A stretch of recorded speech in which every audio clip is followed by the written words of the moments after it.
The undefeated Sean O'Malley, of course. Another fight week for you. Will give us the feelings right now ahead of another big fight for you. I feel good. I'm excited. The crowds are back, and I clearly don't need them to go out there and perform. I've proved that, and but the fact that they're coming back, it ups everything. Yeah. Wouldn't be the Sugar Show without a little bit of drama, right? I mean, you get the late switch up in opponent, but you tweeted out, I think, not surprised. I mean, so were you just the whole time really mentally preparing to have to switch things up? It was weird. I just wasn't, like, when I got the call, I was just like, I truly wasn't surprised. I wasn't surprised that it happened. Yeah. How about the opponent itself, right? Because it seemed like there was a list of people putting their names, putting their hands in the air, and then you end up with a newcomer. Were you surprised at that they brought somebody in from outside the promotion? They sent me a list of a couple guys, Simon being one of them. I told them, I said, I want to obviously stay on the card. I've had a great camp. My weight's trending for a bantamweight fight.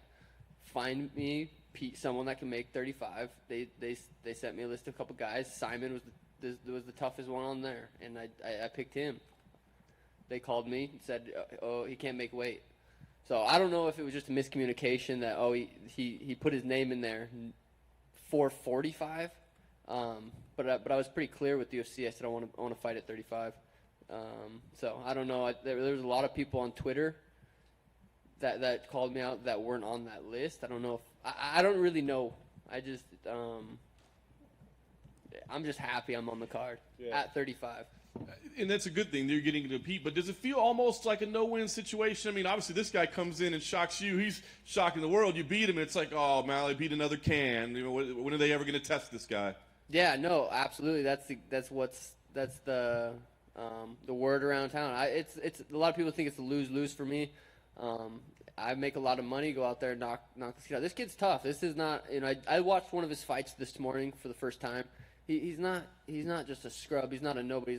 He is kind of a nobody. No one really knows who he is, but to be fair, not a lot of people know who Simon is really. I mean, he's beat a couple dudes in the UFC. I couldn't tell you how many fights he's even had in the UFC. So yeah, he comes in there, shocks the world. It's a huge fight for him. Props for him just stepping up to take it. He might be thinking it's a win-win for him. He goes out there and loses. He's in the UFC. But I don't just knock people out. I change people's careers. I really, mentally, the way I knock people out, they gotta, they step into that cage. They're different the next fight out there. So this could be the beginning of his career. Or this could be the end of his career. We'll see. Nice. The last thing for me, I guess, what is the goal for it? I know you want to go out there and win, but it seems like you're pretty pumped up with fans back in the building. So does it feel like you want to go in there and put on even more of a show than normal, or do something extra special, those viral moments that you're famous for? Yeah, I don't think I have to do anything extra special. I think everything I do is pretty special. It's pretty extra special anyway. I'm ready for 15-minute war. This kid's tough.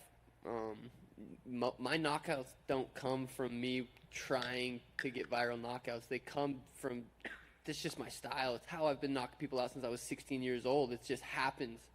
And if I go out there and try to force something like that, that's when it gets, that's when it's dangerous for me. So I go out there, I'm ready for a 15-minute war. Just so happens that I find people's chins in spectacular fashion. Sean, over to your left over here. Recent interview you did, you were talking about how everyone wants to see you fight a wrestler, and that's something we haven't seen from you yet. So instead of getting a wrestler, have you ever thought about going into a matchup like this one, for example, and trying to show it off ahead of time before you get these wrestlers? Well, people want to see me get wrestled. They don't want to see me wrestle. Yeah, I don't know. I think I'm 26 years old. I got 10 years in the UFC. We're going to see me fight a wrestler. That was one of the reasons I picked Simon. He literally, his game plan is to lay on me, and I wanted to go out there and put his lights out. So he missed a huge opportunity. He could even said, I'm going to make 35, came in and missed weight, still gets to fight me on the biggest card, still gets knocked out, but gets to fight me. So, I think, I got 10 years of fighting. We're gonna see me fight a wrestler. So are you kind of looking at Ricky next, or no? He missed his opportunity, man. He really did. It sucks for him, but definitely not. I got someone in my mind who's going to be next.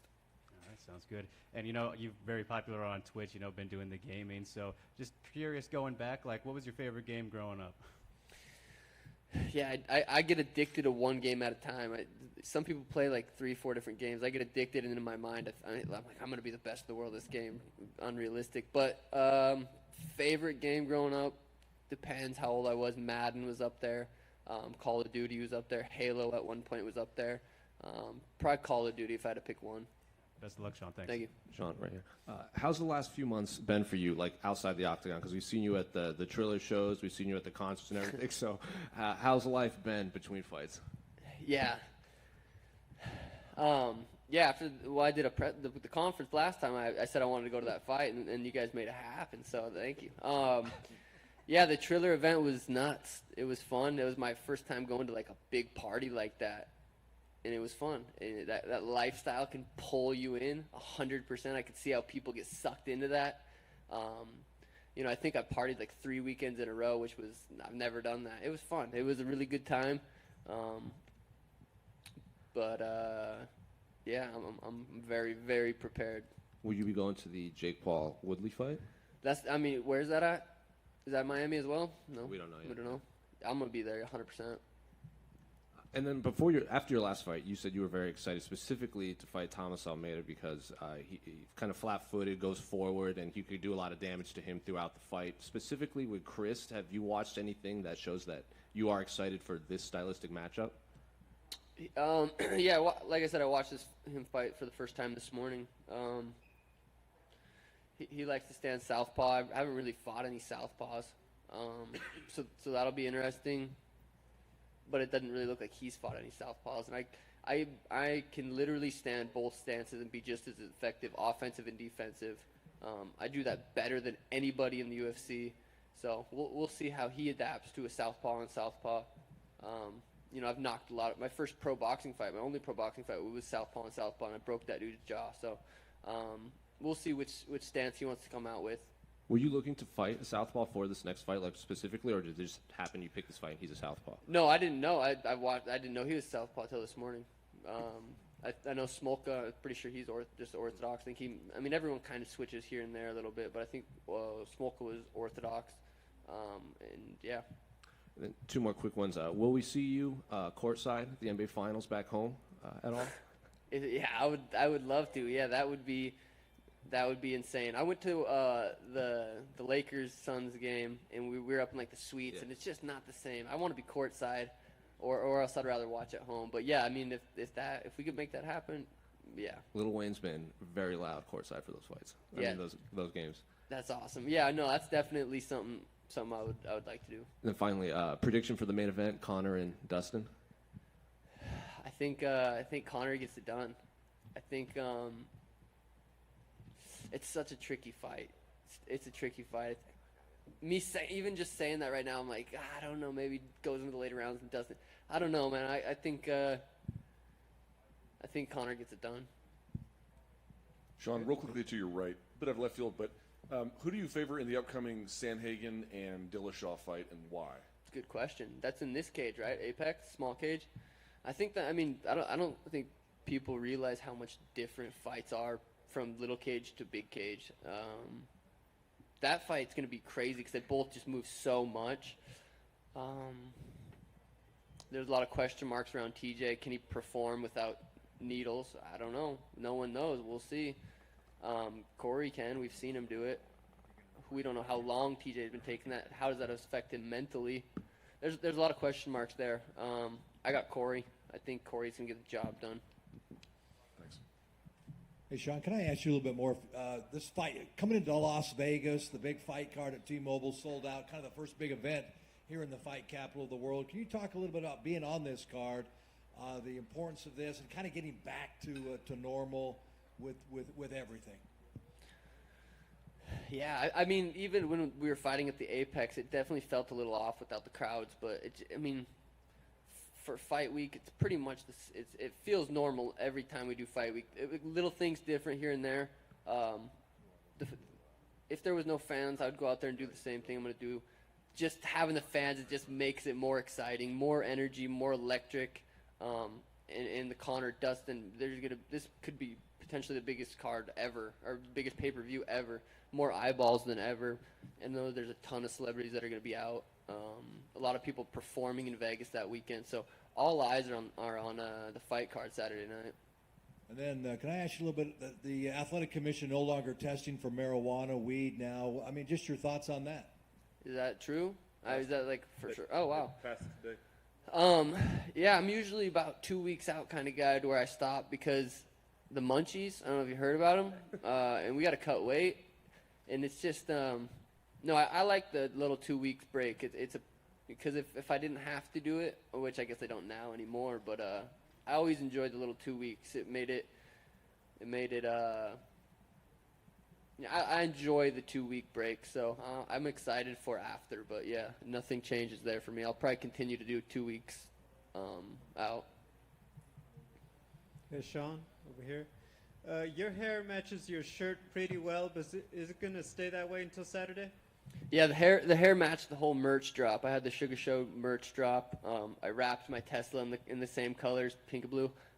It's just fun to play around with that. The merch drop went really, really well. And then Danny, my girl, she does my hair, so it's always fun to just play around with the different looks. Thank you. Sean, to your left. So you're one of the most criticized fighters. Everybody calls you out. Everybody wants to fight you. Everybody criticizes your opponents. Why do you think that is? Because a lot of the fighters don't get the attention you get. They're jealous? I think a lot of fighters don't get the attention I get. I'm putting on beautiful performances. It comes down to the knockouts, really. I mean, going back to the Alfred knockout, even before that, and when I was in the UFC, when I fought David Nuzzo, that knockout went viral. It comes down to the performances. People are attracted to that. I think it comes down to the performances, and then the outfits. Even it's just little things that get attention. I mean, this is my fight. Even though I'm fighting Kris, who's never been in the UFC, is still going to do huge numbers. There's still going to be a ton of people watching this fight, a ton of people that are excited for this fight. I feel like my fan base is just as excited for my fight as they are the trilogy, Conor versus Dustin, which is insane. And I think the numbers will show that. I don't know if you can really prove that at all, but if you can, I think it would show that. How much of the marketing is it in the octagon versus outside of the octagon? Because some guys can fight and they don't get the attention. Yeah, everything I do outside the octagon isn't really. I mean, it is kind of marketing. It is kind of thought about, but a lot of it's just because I enjoy it. The podcast, the streaming on Twitch, making vlogs on YouTube. It's because I enjoy that stuff, and it just so happens to be marketing as well. Last question. Conor McGregor has left a lasting legacy on the sport. How has he inspired you as a fighter? Because he's obviously changed the game in terms of not just being a fighter, but being a superstar. Yeah, that's a good question. I think the first time I watched him fight was against Max Holloway. And he just something about him. You're like, damn, I want to watch him fight again. I want to continue to watch. And I just, I've watched every single interview he's ever done. I've watched all of his fights multiple times. I love the way he carries himself. And a lot of people said I try to be like Conor. It's like I don't know. You can have two people that have similar personalities. Like, oh, you try to dress like Conor. You try to fight like Conor. You try to act like Conor. Talk like Conor. It's like, no, that's not true at all. I definitely have taken bits and pieces and learned from him, which I think is a smart thing to do. Learn from someone who's that successful and doing that well. But yeah, he's definitely inspired me a ton. The way he carries himself, the way he handles pressure, the way he goes into these big fights. I've learned a lot from him. I'm pumped to meet him. I've never met him, so it'll be cool. Sean, over here on your left, your rival Chito Vera recently put on an impressive performance against Davey Grant. You said that your main takeaway was that Chito seemed slow. What did Chito do in that fight that impressed you, and does that rematch interest you potentially next after this weekend since Chito is a ranked opponent? Chito's tough. That's it. He's tough. He's slow. I think we all saw that. I was very high watching that. I'm like, is this slow motion or is he actually that slow? He's slow. He's just not, which is, he's tough. That's his best attribute is he's durable and he's tough. A rematch after this fight, no, I don't think he's quite deserved that yet. He beat Davy Grant. I didn't even know Davy Grant was a person. I'm about to beat Kris. No one knows he's a person either. So, but I have someone in mind I'm gonna call out after this fight. It's not Cheeto. I think that's a big fight down the line if he continues to win. And you recently said that you don't necessarily mind fighting whoever the UFC chooses for you because, in your opinion, they're all easy. Out of the top 15 at bantamweight, who presents the toughest challenge for you and why? I mean, realistically, everyone in the top 10 is a tough fight. Fighting is crazy. Going in there with anybody, I mean, even Kris, no one knows it. I mean, it's still a fight. It's still going to be a tough fight. Yeah, I mean, realistically, the whole top 10 is tough fights. I just believe in my preparation and my skill set that I can take them all out. And last one from me. You said recently that you're going to knock out Kris with something never done before. What should fans expect to see in this fight? Yeah, that's the plan. Go out there and get another viral knockout. But like I said, when I close my eyes, I kind of try to picture what would be crazy, what would be insane, what's never been done before. Just to kind of plant the seed in my mind. Maybe if I see that opportunity in the octagon, the idea is hurt him. I want to hurt him to where he's, when I hurt Eddie, he was like just hardly there. When I hurt Alfred in the Contender Series, he was just hardly there. Those are the moments that I can pick and choose what kind of knockouts I want. I got to hurt him first, and then I get the spectacular knockout. So yeah, I plan on doing, going in there. Like I said, I'm ready for 15 minutes. If it's gonna be 15 minutes, we saw me against Thomas Almeida. I could have went 5. I'm ready for 15 minutes. I'd like to hurt him and do something that's never been seen before. Thanks, Sean. Sean, do you have a post-fight strain picked out yet? Post-fight strain? No, I don't. I plan on getting a little drunk after, actually, a little buzzed up, and then maybe wind down about 3, 4 a.m. with a joint. But I plan on getting buzzed up after. Hey, Sean. One of the functions of trash talk, sort of intended or not, is marketing, as you were just talking about. I'm just curious how you would compare sort of talking smack in the capacity of a UFC fighter versus doing so as a gamer on Twitch or otherwise. God, yeah, talking smack on gaming. That's probably where I got it from. Call of Duty trash talk's the worst too. Like it's bad. Compared to talking trash in the UFC, I feel like you have to have a good opponent. Not a good opponent, but someone fun to talk trash to. Like with Smolka, I didn't say anything bad. I mean, I said he licked the wrestling match because he tried to get staffed, but that was after. But I had nothing bad to say about Smolka. I really don't have anything bad to say about Kris. I'm thankful he took the fight, and he should be thankful that he gets the fight. But yeah, I think the Peter Yan fight, the Cody Garbrandt fight, the TJ Dillashaw fight. Those are going to be the ones where it's going to be some mental warfare, some back and forth bickering, some shit talking, and I'll probably practice on Call of Duty. Yeah. What kind of practice, and what lessons have you learned in Call of Duty? Can't get your feelings hurt. Can't take it personal. That makes sense. All right. Second round KO.